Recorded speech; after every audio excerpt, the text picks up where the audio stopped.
감사합니다. 고맙습니다. 자, 호신쌤 명리학 시즌 5번째, 5번째이자 마지막 졸업반 시즌인데요.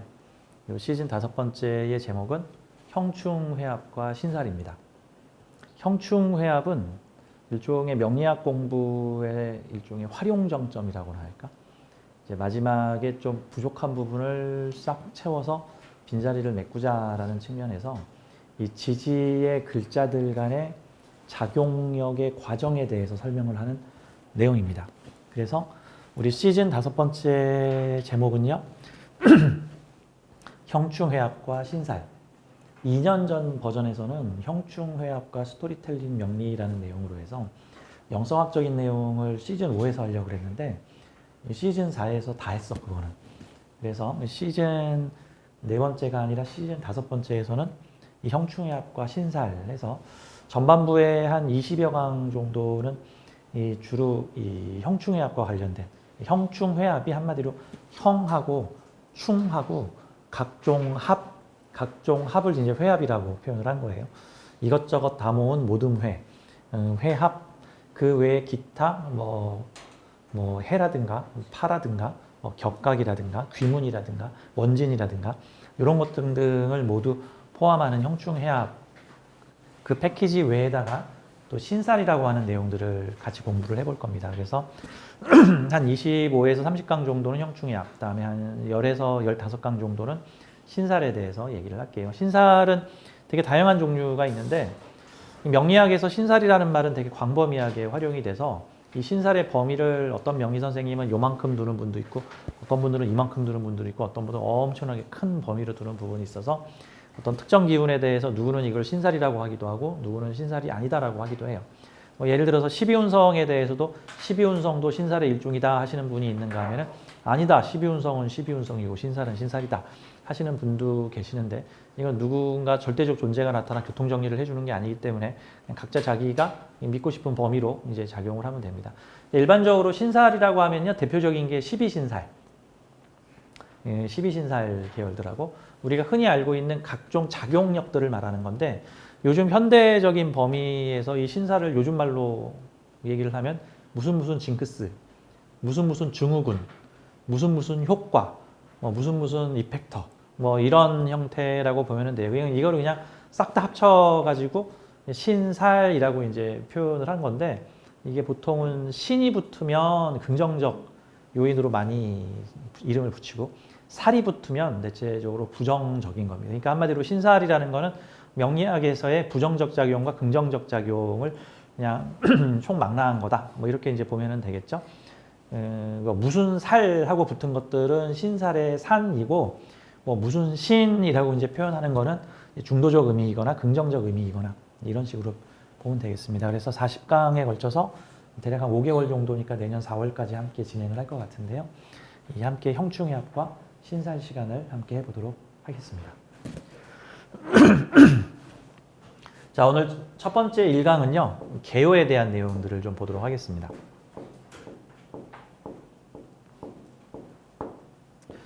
자, 형충회합이란 무엇인가? 형충회합의 개략적인 요약, 요 개요에 대해서 우리 1강하고 2강을 진행을 할 거예요.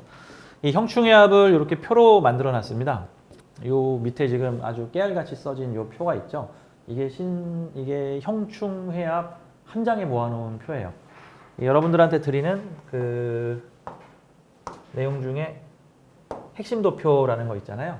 이 핵심도표 첫 번째 페이지에 나와 있는 게 위에는 천간에 대한 표고 아래는 지지 12글자에 대한 각종 작용력과 관계력에 대해서 말하는 표인데 사실 요 한 장이 요게 이제 명리 공부 2년치짜리 요 한 장 요것만 이해하면 돼. 이해하면. 외우는 건 좀 천천히 해도 돼. 이거 보고 하면 되지. 보고 하면 되잖아. 책받침으로 만들든지 아니면 스마트폰에 JPG로 저장을 해놓고 잘 모르겠으면 스마트폰 열어놓고 보든지 컴퓨터에 창 하나 띄워놓고 보든지 하면 되는 거잖아요.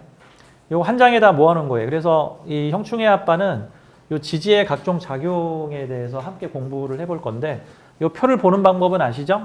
예를 들어서 요 임목이라는 글자가 지장간에는 이게 있고 그 충은 신금이고 임목과 충하는 기운은 신금이고 여기 회합, 요 합들의 패키지죠. 요 합의 패키지 중에는 합에는 육합도 있고 삼합도 있고 방합도 있고 암합도 있고 뭐 기타 등등 요상한 합들도 더 있는데 요 육합, 삼합, 방합 요게 이제 제일 메이저 합이죠.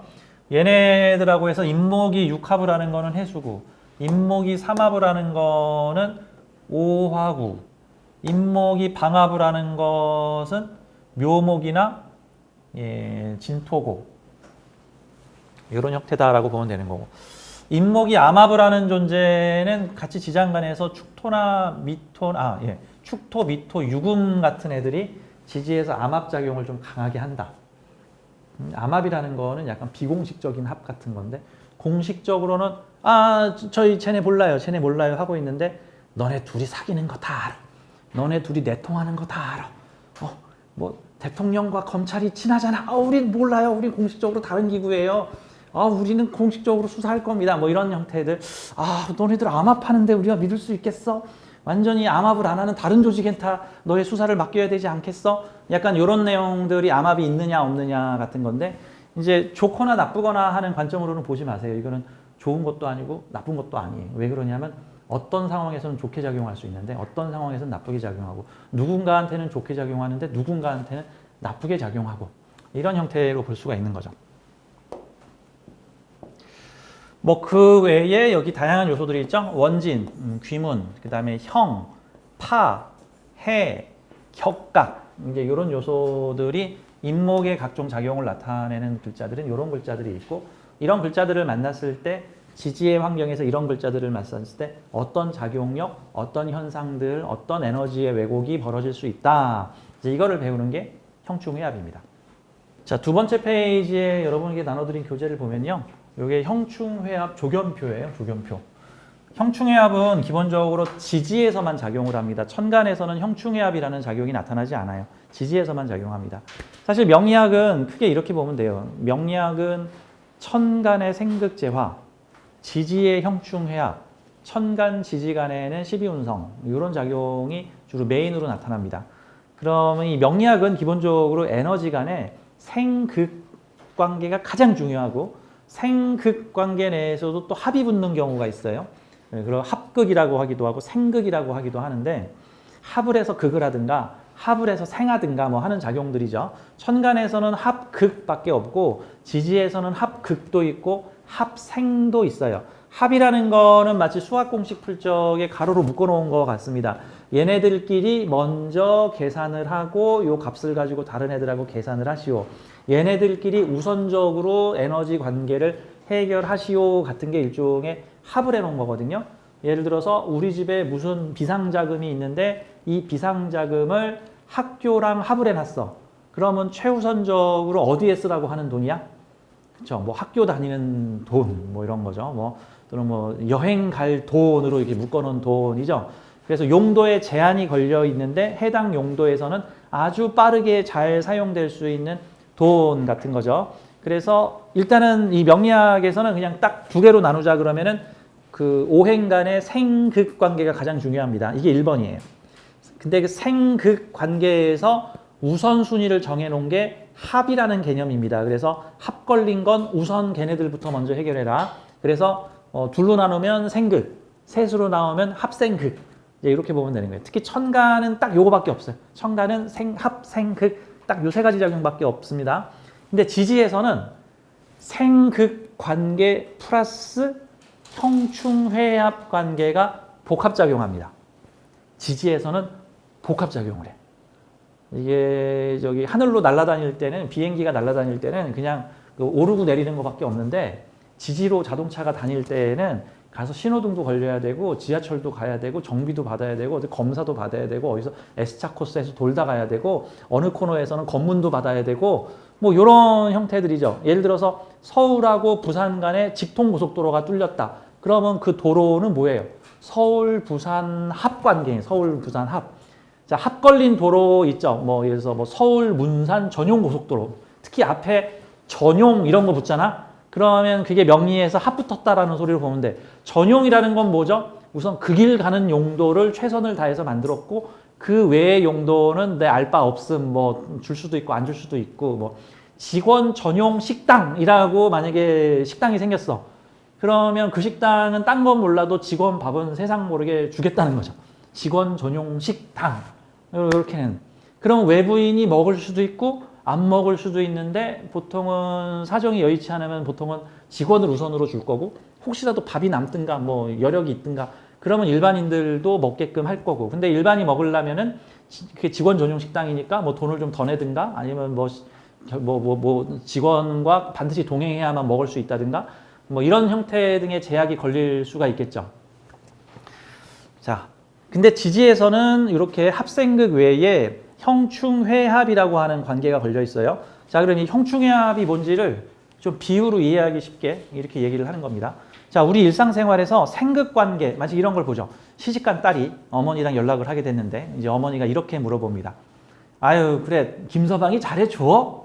김서방이 잘해줘? 라고 물어봐요. 이게 지금 생극을 물어보는 겁니다. 그러니까 김서방이 너를 생하고 있니?를 물어본 거예요. 그러면 응, 생해 라고 할 수도 있고 하나도 안 생해.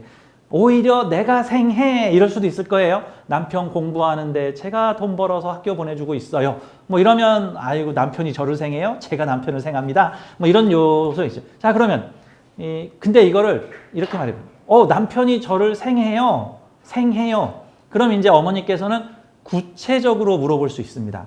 그러면 남편이 널 잘 생해? 잘해줘? 얼마나 잘해? 잘해줘? 수시로 잘해줘? 아니면 어떨 때 잘해줘? 그랬더니 늘상 나만 잘해줘.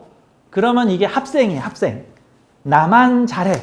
다른 사람한테는 안 잘해. 보통 여자들의 로망이 내 남편이 우리 집 머슴이 나만 사랑하고 나한테만 돈 벌어다 주고 뭐 요게 이제 로망이잖아요. 로망. 근데 이제 마을 사람들한테 마을 사람들을 다 사랑하고 마을 사람들 다 잘해주면 이제 나한테 잘해줘도 기분이 안 좋을 수가 있죠. 이제 그런 거야. 이게 일종의 합이냐 합이 아니냐를 지금 따지는 건데 근데 부인이 이런 식으로 만약에 얘기를 했다고 쳐. 엄마 그 김서방이 내 앞에서는 잘해주는데 내 눈앞에서 안 보이면 뭔 짓을 하는지 모르겠어. 전화도 안 받아.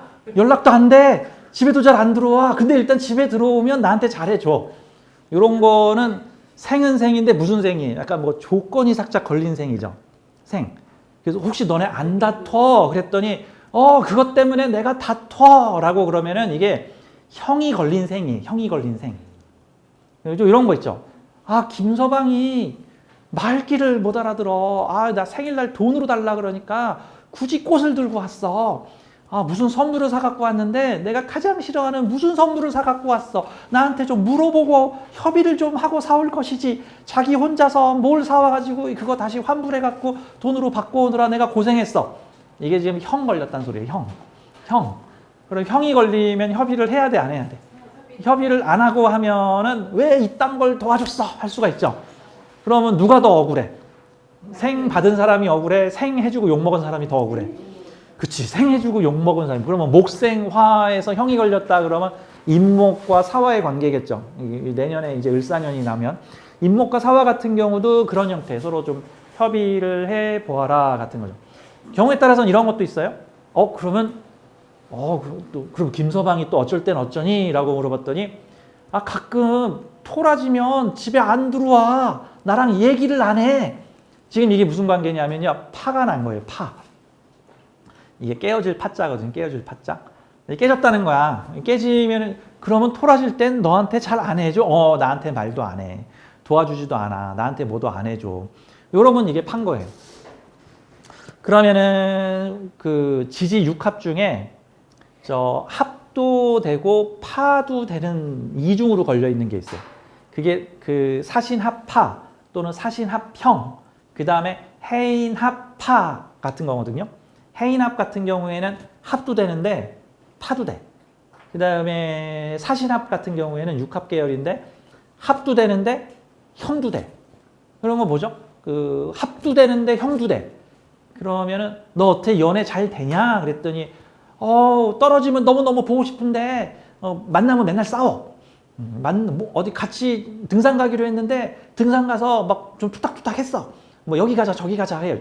이런 경우가 합했는데 형도 종종 같이 일어난다 같은 거죠. 빠르게, 특히 사신합은 합 중에서 가장 신속하게 일어나는 합이라서 한눈에 보고 반했는데 다음 날부터 이거를 내가 확인을 못 해가지고 그 사람과 사랑에 빠졌는데 알고 봤더니 백수의 정과자의 발찌를 차고 있더라. 뭐 이런 거 같은 경우죠. 이제 뭐 이런 경우가 합형 또는 합파 같은 형태라고 볼 수 있습니다.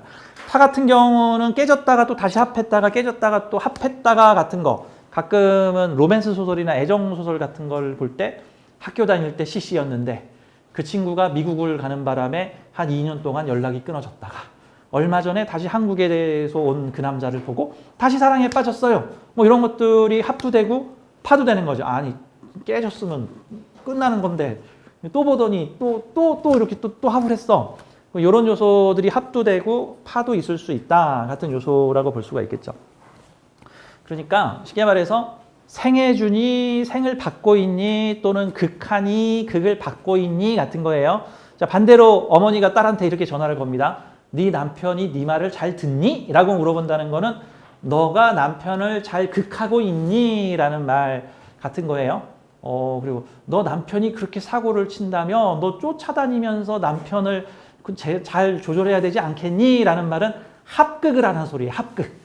딴 데 신경 쓰지 말고 그래서 네 남편만 졸졸 따라다니면서 혹시라도 너 이렇게 잘 남편을 컨트롤해라 같은 거죠. 근데 보통은 처음에는 여자분들이 남편을 이렇게 컨트롤하려다가 이게 이제 여의치 않으면은 이제 나중에 이제 자식을 컨트롤하려고 이제 하는 경우예요. 근데 사주에 뭔가 극하고 컨트롤하려고 하는 기운이 강한데 극하고 컨트롤하려는 기운을 대상을 만들어줘야 돼. 그럴 때는 강아지를 컨트롤하든지 앵무새를 컨트롤하든지 무슨 집에 금붕어를 컨트롤하든지 뭐 안 그러면 내 눈에 보이는 사람을 컨트롤하려고 그랬지. 당신 밥은 먹었어? 너 내 말 들어? 너 숙제했어? 이거 지금 다 컨트롤하려고 하는 너 숙제했으면 갖고 와봐. 내가 잘했나 볼게. 이것도 그렇게 하는 거예요. 평가하려고 하는 거. 근데 그걸 하는 과정에서는 어떤 그 지지의 형충의 합들이 나타날 수가 있냐면 귀문적으로 극할 수도 있고 마찬가지로 파하면서 극할 수도 있고 형하면서도 극할 수도 있고 여러 가지 뭐 충하면서도 극할 수도 있어. 충하면서도 극한다는 거는 뭐죠? 이게 걔네는 왜 떨어졌을 땐 괜찮더니 왜 보기만 하면 싸우니? 볼 때마다 싸우니? 왜 갑자기 저러니? 왜 갑자기 저렇게 엎은데? 왜 중간 과정 없이 왜 갑자기 결과가 나와? 이런 형태들이 갑작스럽게 돌발적으로 예측이 어렵게 부딪혔다 같은 경우들, 이제 이런 경우들이 그런 경우는 충하고 극하는 거니까 충국 이런 거죠. 보통 좌우충이라든가 뭐 사해충 이런 애들은 A가 B를 극하는데 충하면서 극했다라는 이제 형태로도 볼 수가 있어요. 이제 명리학에서는 충하고 극을 혼동해서 쓰는 경우가 있는데 극은 극이고 충은 충인 겁니다. 충은 갑작스럽게 돌발적으로 정반대 기운으로 조치를 하는 거죠. A가 불을 냈어. B가 가서 불을 껐어. 이거는 충으로 덮은 거죠. 충으로 제압을 한 거죠. 근데 A가 불을 냈어. 근데 B가 가서 바로 불을 끄는 게 아니라 일단 지켜보고 이거 불 다 꺼지면 사후에 대해서 논의를 해자. 뭐 그런 형태는 충국이라기보다는 좀 다른 방식 같은 거죠. 뭐 사자합, 그러니까 사해충이 아니라 뭐 사자합 이런 형태라든가 뭐 이런 형태로 볼 수가 있겠죠. 그 사자합 같은 경우는 자수가 사화를 극을 하기는 하는데 충으로 극하는 게 아니라 서로 적정히 타협하면서 너가 하는 거는 내쁠 텐데 대신 우리의 지시를 받아서 이런 조건 지키면 너는 사화를 하는 걸 허락하겠다 같은 형태가 서로 적정히 타협하면서 컨트롤하는 형태들이라고 볼 수 있고, 충 관계는 네가 성공하면 내가 죽고 내가 성공하면 네가 죽는다 같은 약간 제로섬 게임 같은 그런 요소라고 볼 수가 있을 거예요. 그래서 이 지지의 관계는 우선적으로 생극 관계가 가장 중요한 거고 그 다음에 2순위로 형충해합이 작용을 하는 겁니다. 그 학원에 가면 가르쳐 주니? 네, 가르쳐 줘요. 그러면 이거는 이제 생을 해준다는 뜻이고 잘 가르쳐 주니? 그러면 그 선생님 컨디션에 따라서 어떤 날은 잘 가르쳐 주고 어떤 날은 안 가르쳐 주고 술 드시면 안 나오세요. 이러면 이게 형이 걸렸거나 뭐 이런 형태죠. 또는 그 선생님이 지금 잠깐 1년 동안만 지금 서울에 와 계신데 내년에는 외국 가서 딴 일 하실 것 같아요. 그러면 그게 격각생이에요. 격각생. 격각이 뭐예요? 그분은 저쪽 길 갈 거고 나는 이쪽 길 갈 건데 그 중간에 잠시 만나서 생을 하거나 극을 하거나 하는 관계다. 뭐 이런 거 같은 거죠.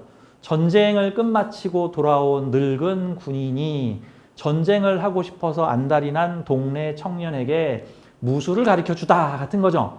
근데 그 전쟁의 환멸을 느끼고 고향으로 돌아온 늙은 군인은 난 이제 전쟁하기 싫어. 그리고 전쟁 같은 거 안 할 거야. 그리고 전쟁이 좀 안 났으면 좋겠어. 전쟁은 안 나야 해. 해서 고향으로 돌아왔는데 고향에는 무슨 소리입니까? 빨리 혁명을 일으켜가지고 적을 물리쳐야 됩니다. 하는 적을 나한테 무술을 가르쳐 주십시오. 내가 다 무찌르고 오겠습니다. 아니, 그래 내가 너 가르쳐 주는 것까지만 하고 나 이거 엔딩. 그러면 그 관계가 끝나고 나면은 둘은 나중에는 적대적 관계 내지는 반대적 관계에 놓이게 될 수 있죠. 그 청년은 커가지고 전쟁을 해야 됩니다. 나오세요 하는 사람이 될 수도 있고 그 늙은 군인은 그런 건 해서는 안 됩니다 하고 평화주의자가 될 수도 있고 그런 것들이죠.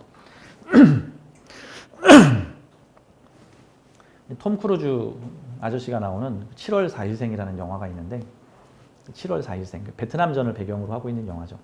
톰 크루즈가 베트남전의 이 용감한 병사였는데 그래서 사명감과 용맹함을 가지고 있는 어떤 사병이었는데 베트남 전쟁에서 어떤 큰 전쟁 후유증으로 몸에 장애도 있고 하게 되는데 나중에 이제 몸에 부상을 입고 미국으로 돌아와서 처음에는 군인들을 옹호하는 우리 같이 전쟁터로 달려갑시다 라는 모습을 하다가 이 후반에는 포지션이 달라지죠. 그래서 전쟁해서는 안 됩니다 해가지고 나중에는 평화주의자와 반전주의자로 돌아서게 됩니다. 그러면 그 톰 크루즈와 전쟁의 관계는 무슨 관계였을까요? 격각생의 관계 같은 거죠. 격각생. 일정 기간 동안에는 A가 B를 돕거나 A 또는 B가 A를 돕거나 또는 A가 B를 극하거나 B가 A를 컨트롤해주는 관계이지만 이 둘의 성분이 다음 단계로 넘어가서 변하게 되면 궁극적인 얘가 뭐 유금이 축이 됐다든가 뭐 사화가 유금이 됐다든가 이런 식으로 상태가 어느 한쪽이 변하게 되면 둘은 서로 충돌하거나 또는 반대 진영으로 서게 되는 형태들. 이제 이런 형태가 격각생이라고 볼 수 있죠. 미국이 중국에다가 공장을 많이 지어서 저렴한 인건비로 아주 저렴한 공산품들을 많이 생산을 해서 한 30년간 전 세계 물가가 안정이 됐었는데 근데 이제 중국이 변했죠. 내가 이제 너네들의 시다바리 공장 노릇이나 할 줄 아느냐? 우리도 이제 최고의 반도체를 만들어서 미국의 패권을 도전하여 우리도 최고의 강대국이 되겠다 하니까 이 자식이 내가 시키는 거나 잘 만들지? 이 녀석이 감히 우리를 물라 그러네? 야, 저 중국에 반도체 보내지 마. 야, 중국산 물건에다 전부 관세 20% 매겨. 야, 중국산 물건 백악관에서 전부 빼. 모든 군사무기에서 중국 부품은 다 한 개라도 들어가. 이게 지금 격각난 거죠. 충돌하게 된 거지.